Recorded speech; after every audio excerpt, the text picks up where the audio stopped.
What's going on, everybody? Welcome to another episode of The Touchdown with Doug Smith. And got my co-host in the house here tonight. He got a lot of touchdowns to drop on y'all here today. Mr. Mike Williams, how you doing today, sir?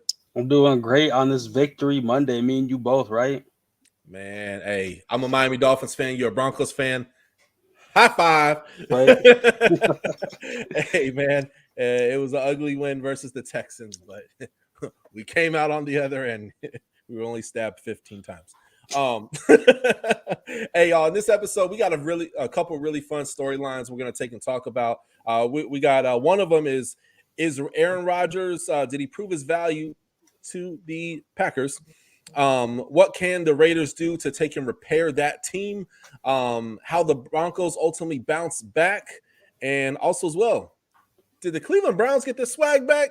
We're going to get into it here today. I got a super dope intro. Big shout out to Ill Since Birth and also my big dog, Mr. Waylay Creations. I'm going to drop this intro, and then we'll get right into the show. Here we go. Touchdown with Doug Smith, celebrate, that's a new move. Heinzman, 2 views, catch him on YouTube. NFL coverage, interviews, who lose, who win, who lose. Comedy, you choose, it's not about moolah. The QB's like Tua is missing in action. No L's on my shooter. Play it like Marino, it's a gamble like casino. Hungry for it, but you know we still gon' try to feed the beef. Rivalries will lead the conference. Cowboys of the Eagles, will Belichick be a threat? Better check. Tomlin on deck, much respect to the vet. What you expect? Gotta tune in for the rest. Make sure to sub, like, check. At the best, bad boy, the sports podcast. For the threat across the north, east, south, in the west. Sitting back clueless, time to tune in. Now another sports center, it's a movement. That's right, folks. Not another sports center. It's a movement. Better yet, it's the Touchdown with Doug Smith. Thank you guys so much for tuning in here today. Whether you listen on Spotify, Apple Podcasts, Google Podcasts, YouTube, Twitter, and hey, we're even on Twitch today for the first time. Let's see how that goes. But Mike, thank you so much for taking and joining me here today. I really appreciate you, man. You and I were talking a few minutes on, hey, what are we going to do for the show here today? And I'm going to name this episode. See if we say it at the same time. Upset Sunday. If you watch on our YouTube, I'll totally whisper that. So y'all know me on spontaneous. But yo, let's just cover these upsets really quickly, and then we'll get into our storylines. I guess you call it an upset. 41-16 Browns. They came back on the Cincinnati Bengals. The biggest one of the week. The biggest one of the week. 30-16 Denver Broncos. Mile high salute to y'all. Y'all knocked off America's team. Great victory right there. And then, hold on. I got it. I don't know. Maybe I'll give you guys a second biggest. Hold on. I didn't realize. Jacksonville Jaguars beat the Buffalo Bills. Lord have mercy. Lots of good games here. Titans, even after losing Derrick Henry, Ryan Tannehill doing his thing over there. They were able to take in ultimately come through on that. Great victory there. I would take and say that the Miami game was an upset, but kind of a boring game with two garbage teams, man. It's just kind of upset if you watched it. So maybe the interception bowl. The interception bowl, absolutely. Hey, did you see that one-handed catch Mike Gesicki had? Yeah, he's a beast, bro. Dude, Mike Gesicki. Let me ask you a question, man. I know we'll have this as one of our storylines. Let me ask you a question, Mike. Obviously, this year is a lot of stuff happening. Tua's injured, then he's not injured.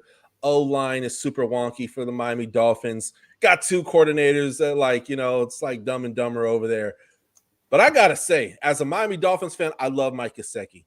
He made a comment this week that, and I don't want to botch his words, but basically he doesn't want to leave to another team next year. He wants to be a Miami Dolphin. So I love that about him. He's a team-first kind of guy. I do believe he believes in Tua.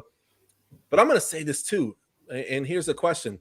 Does Mike Gesicki have the potential to be the best tight end in the National Football League? What do you think? I think he has the potential, but there's a lot of competition. So you still obviously got the OGs of, Travis Kelce. I feel like George Kittle's he's been hurt a lot more, so maybe he's not as much the conversation. Darren Waller. But then you got that new generation of like Hawkinson, right, with the You got Gesicki in that mix. You got Noah Fant, Alberto in that mix. there's a few different people in that conversation, but I absolutely 100, and Kyle Pitts, obviously. I absolutely believe he's in that conversation with those tight ends. Absolutely a top 10 tight end, unquestionably in my opinion. And he's definitely in that conversation of the leaders with the new school, most definitely. Yeah, absolutely, absolutely. Yeah, for me, I'm gonna say yes, man. Yeah, but you're right. There's a lot of competition. There's Kelsey. There's Waller. Can't forget Darren Waller, right? I mean, there's a lot of Tampa Bay. They have their 3 tight ends, and stuff. But I'm gonna say yes, man. He just comes alive. The only thing I'll say that may hold him back is maybe breaking tackles a little bit.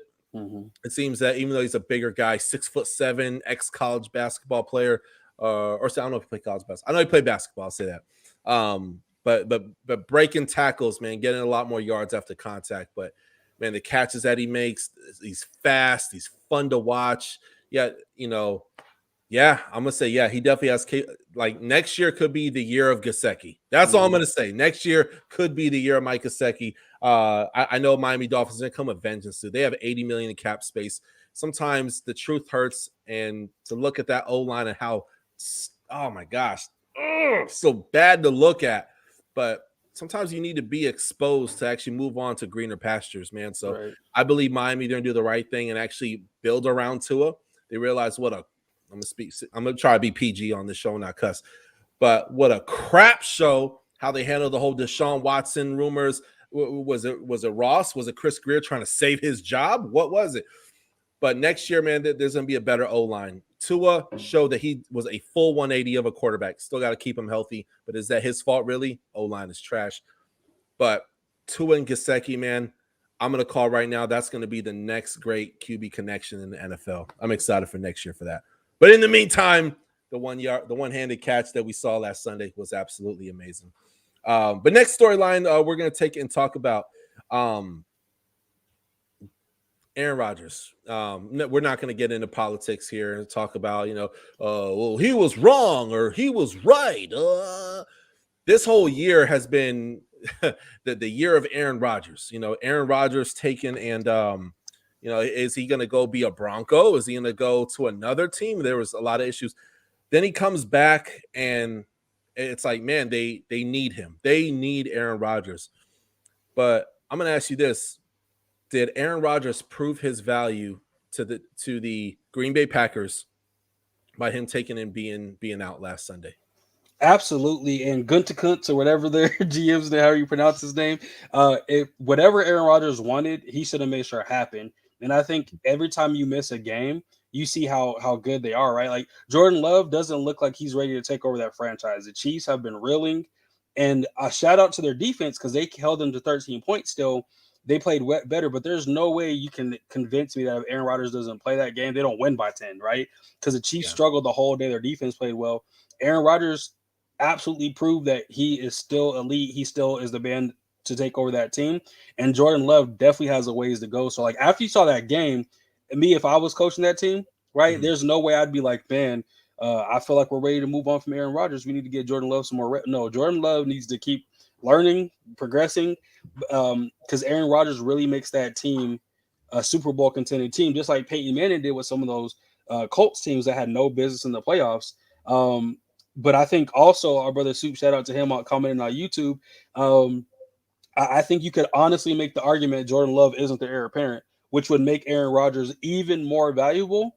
Right? So him missing just that 1 week against a Chiefs team that I don't think is going to do what everybody predicted them to do this season. It kind of exposed that that's a game they would have won if they did have Rodgers. Yeah. Oh, yeah, absolutely, man. Aaron Rodgers, man, he's kind of the, when it comes to arm talent, he is the Dan Marino of this generation. He's fun to watch, man. He's just out there dating Hollywood actresses, man. He's growing his hair, looking like John Wick. He's a likable guy, man. He's a great teammate, man. It's been a wild ride for him this year, but I'm going to go out on a limb here. I think Aaron Rodgers comes back next year. I think something happens this year, and they're like, well, We're nothing without you. We made a lot of mistakes. I think Aaron Rodgers come back last year. Comment below. Matter of fact, comment below if you think Aaron Rodgers is going to come back next year.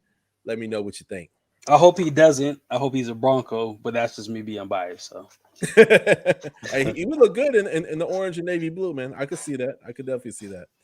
Now next game we're going to take and talk about been Cleveland Browns fans. Wow, this has been a crazy year, from being talked about being a Super Bowl contender to issues with Odell Beckham to being 4-4 at one point, and now the Browns officially have a winning record. Odell Beckham is gone. Mike, let me ask you a question. Did the Cleveland Browns take and get their swagger back this year or what? I think this is a good start, man. And I think at the same time, we got to talk about the Bengals haven't looked good their last 2 games either. That's a team that was literally top of the AFC, and now they're like in the 7th seed after 2 weeks. It's been very tight. But the Browns, it's like all Odell Beckham's teammates loved him. Coaches praised him all the time. From all the stuff that we hear, he did a lot of good stuff in Cleveland with different foundations and stuff like that. But it feels like every time he was on the field, Baker pressed the ball to get it to him, and that really shut down a lot of their offense outside of running, right? So I really feel like OBJ not being there allows Baker the freedom of, hey, I don't got to get this one guy the ball, because they have a good amount of weapons. Like Peoples-Jones is an upcoming superstar. Landry obviously out there. They got Hunt, all that stuff. They got Chubb. So it's just like they got Chubb back. In addition to that, though, I think Baker not having to force the ball to OBJ is a huge thing. Yeah, absolutely. And you, Mike, thank you for bringing up that point. You bring up an excellent point. OBJ demands the ball. Mm-hmm. He demands the ball, and he could. I respect the quest for greatness. I really do. I respect the quest for greatness with OBJ. We've seen him do the, stretch Armstrong out there catching the ball. We've seen him just make the NFL fun, man. But that doesn't always make the best teammate. And when the Cleveland Browns, they're a team first kind of team. So a guy like Jarvis Landry, who was you saw how he got down with the Miami Dolphins. Mm-hmm. And they were way worse than what the Browns are now. Browns are a very good team, I'm just saying. But, he's a team-first kind of guy. Nick Chubb, team-first kind of guy. Baker Mayfield. He was kind of a knucklehead going back and forth with Rex Ryan, was it like 2 seasons ago? But he realized, like, man, my team comes first. So I'm going to say this, man. I think the Browns, man, it started off rocky, but I think you guys got your swag back, man. Comment below. Let me know what you guys think. Shout out to my brother Isaac Davison over here. He thinks Cincy started feeling themselves after hearing all the praise. And then it says here, gonna have to get that swagger back if they want to make that noise again. That's very true, man. I mean, you lost to the Jets. Yeah, ouch.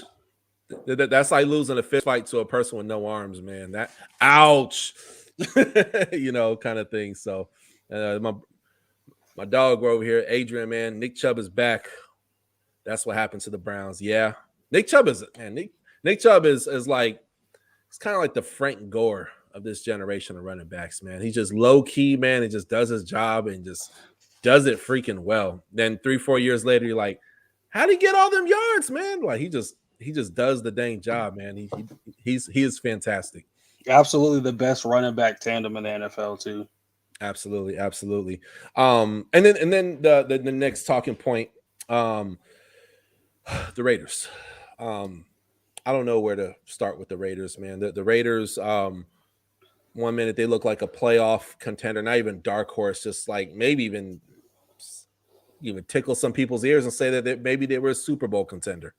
John Gruden finally got the team together. They're winning. They're beating some of the best teams in the NFL. They got revenge on the Dolphins. They're just overcoming a lot of big hurdles. And then Gruden happens, right? I'm not going to go into detail that we all know what happened. Gruden happens, right? The emails. And then Henry Ruggs happens. Heartbreaking for all parties involved. He made a young man who's very positive off the field, made a very bad mistake, And then there's another young man who supposedly, I think he pulled a gun on. I don't know the full story. Damian Arnett, yeah. Yeah, that happens. Bonehead move.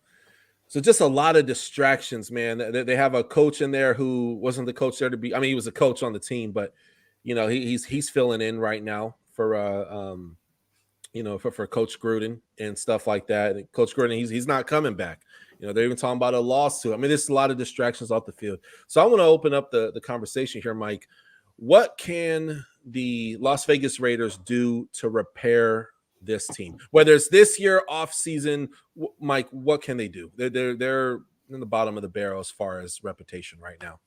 Yeah, man. I think tough for Rich Bisaccia. I think that's how you pronounce his name, the new Raiders head coach. Mm-hmm. But some of this stuff, a lot of the reporting coming out of Las Vegas going into this stuff is just like Gruden always ruled with like an iron fist. The players didn't like him because of that.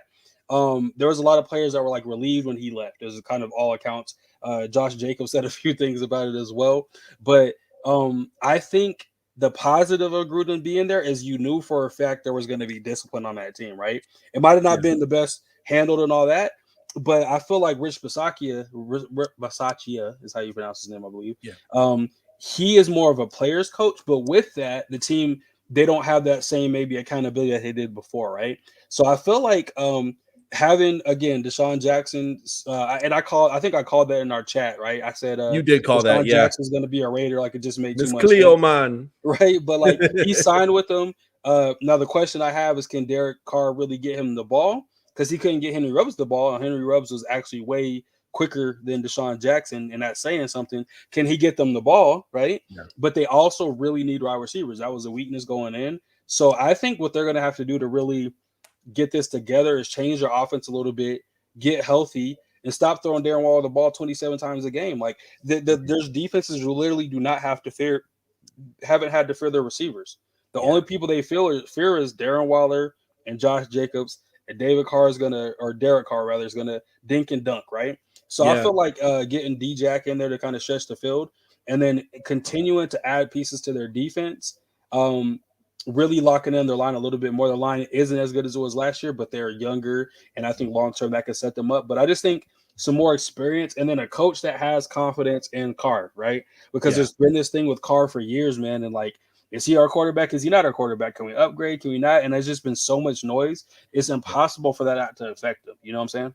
Yeah, absolutely. You bring up some really great points, Mike. And shout out to our other co-host, Miss Adrian Campbell. They signed Deshaun Jackson. I think that's a great move. He adds depth. Not depth. I mean, the guy's not coming a starter. You know what I mean? So we know what Deshaun Jackson brings to the table, man. They could even definitely get a few extra wins with him there. But I think time heals all wounds, man. I know a lot of people that are like, oh, Raiders, it hurts their reputation and all this stuff.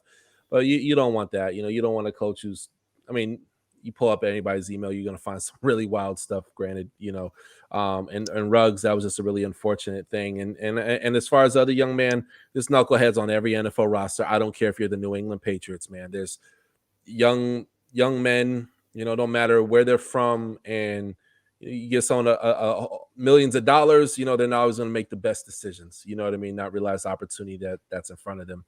But needless to say, man, I think the repairing comes in due time. You know what I mean? When I saw Derek Carr take and give that conference on how he's always going to take and be there, and he's going to show that with his actions for Henry Ruggs, I got choked up, man, because you don't often see that. Number one, a man of God who has that kind of compassion. There's a lot of self-righteousness in today's society. Mike, you and I had a political conversation like an hour before we shot this, and there's a lot of self-righteousness on all different spectrums and viewpoints, right? And not saying everybody's like that, but it's a lot of it's out there. So to see somebody with that kind of humility lead your locker room, lead your football team, that's what you want. You want that. Is this coach going to work out? We'll see. Hey, this is also a great time for Raiders fans because you have a lot of the pieces of the puzzle, but man, you just got kicked right in the stomach by Jean-Claude Van Damme. And it's going to be tough to come back from some of these losses. Gruden was a loss. Ruggs, huge loss. He may never even play football again, yet alone. I don't even want to say it, man. I just, man, I pray for all parties involved. But at the end of the day, I think, time heals all wounds. Comment below. Let us know what you think. Do you agree, disagree? Let me know what your thoughts are ultimately. And then we're going to go ahead and end the episode here today on a high note. Mike, you want to talk about that hat you're wearing, sir? Broncos, huh? Yeah. Talk to me, man. Hey, big win, big win. Hey, here's the storyline for this one. Let's talk about how the Denver Broncos bounced back and beat one of NFL's best teams. Yeah, yeah, bro. I appreciate it. I think that game, like, I didn't pick us to win. Like, the locker room was deflated. Hearing people talk about it, Justin Simmons, Cortland Sutton, you know what I'm saying? Like, just hearing the players talk about it, I was just like, man, like, this feels like we're gonna get blown out 30-17 or 30-16, whatever, right?